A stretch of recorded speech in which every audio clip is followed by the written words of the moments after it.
بسم اللہ الرحمن الرحیم۔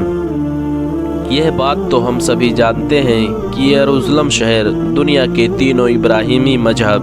یعنی یہودی، عیسائی اور مسلمانوں کے لیے کتنا اہم ہے۔ اس شہر کا کردار قیامت سے متعلق انتہائی اہم ہے،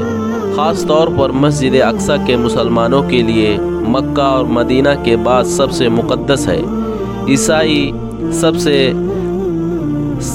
اس سے حضرت عیسیٰ علیہ السلام کے نسبت سے محبت رکھتے ہیں، جبکہ یہودی کے لیے یہاں پر ان کی سب سے مقدس عبادت گاہ کبھی موجود ہوا کرتی تھی،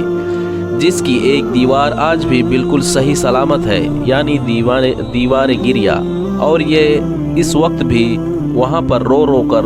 اپنے آنے والے مسیحا کے لیے دعا مانگتے ہیں کہ اللہ جلد سے جلد دنیا کے اندر اس کو بھیج کر پوری دنیا پر یہودیوں کی حکومت کو ایک بار پھر سے قائم کر دے،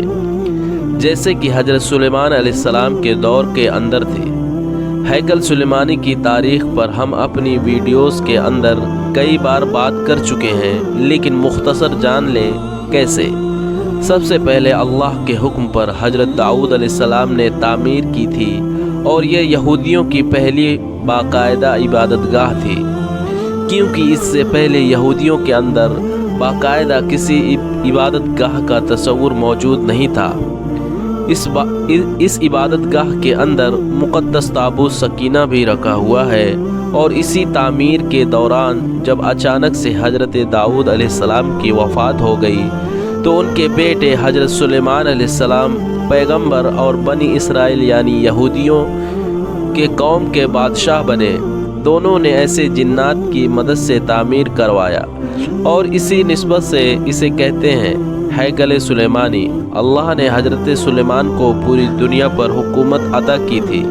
یہودی قوم کی ناشکری اور بدعمالیوں کی وجہ سے اللہ نے ان پر کئی مرتبہ عذاب نازل کیا، اور 2 مرتبہ یروشلم شہر پر حملہ ہوا، جس کے اندر ہیکل سلیمانی مکمل طور پر تباہ ہوا۔ پہلا حملہ بابل کے بادشاہ بخت نصر سے اور دوسرا رومی بادشاہ ٹائٹس نے کیا، اور اسی دوران ہیکل سلیمانی مکمل طور پر تباہ ہو گیا۔ مقدس تابوت سکینہ اچانک سے غائب ہو گیا۔ پوری یہودی قوم دنیا کے اندر در بدر ہو گئی، اور یروشلم شہر کو جب حضرت عمر رضی اللہ عنہ کے دور کے اندر فتح کر کے یہاں پر ہیکل کی جگہ مسجد اقصی کی تعمیر کیا گیا، تو یہ شہر مسلمانوں کی سلطنت کے اندر شامل ہو گیا، جبکہ اس سے پہلے یہ شہر ہزاروں سال سے بنی اسرائیل یعنی یہودی قوم کی ملکیت تھا۔ یہودی کتابوں کے اندر ان کا یہ مسیحا، جس کے آنے کے لیے وہ دن رات رو رو کر اس دیوار گریا کے سامنے دعائیں کرتے ہیں، وہ تب نازل ہوگا جب اس مسجد اقصی کی جگہ اس ہیکل سلیمانی کو تیسری مرتبہ تعمیر کیا جائے گا، اور اس سے پہلے 5 سرخ رنگ کے بچڑے کی قربانی اللہ کو پیش کی جائے گی، اور اس کے بعد وہ مسیحا ان بادشاہ بن کر دنیا کے سامنے آئے گا، اور ایک بار پھر سے ان کی حکومت حضرت سلیمان علیہ السلام کی طرح پوری دنیا پر قائم کر دے گا، جبکہ اللہ نے وہ مسیحا تورات کے اندر موجود پیج کو ہی مطابق آج سے 2000 سال پہلے حضرت عیسیٰ علیہ السلام کی صورت میں قوم کے اندر بھیج دیا تھا، جسے قوم کے دجال سمجھ کر قتل کرنے کی کوشش کی تو اللہ نے ان کو زندہ آسمانوں پر اٹھا لیا۔ خواب جو ان کا مسیحا بن کر ظاہر ہوگا وہ دراصل حضرت عیسیٰ علیہ السلام کے خلاف اس عظیم گناہ کے بدلے کے طور پر یعنی اصلی دجال ظاہر ہوگا، جسے یہ لوگ اپنا مسیحا سمجھ کر اپنا بادشاہ بنا لیں گے۔ کیا آپ کو اندازہ ہے کہ وہ وقت اب زیادہ دور نہیں ہے؟ صرف اور صرف 1 ہی سال کی بات ہے۔ جی ہاں، صرف 1 ہی سال، کیونکہ یہودیوں نے ان 5 بچڑوں کی قربانی کے بعد مسجد اقصی کو شہید کر کے تیسری مرتبہ ہیکل سلیمانی کی تعمیر اور تیسری عالمی جنگ یعنی جنگ ہر میدان کی تیاری مکمل کر لی ہے۔ جگہ جگہ درخت کے درخت لگانے شروع کر دیے ہیں، جنہیں یہودیوں کا درخت کہا جاتا ہے، اور یہ وہ واحد درخت ہے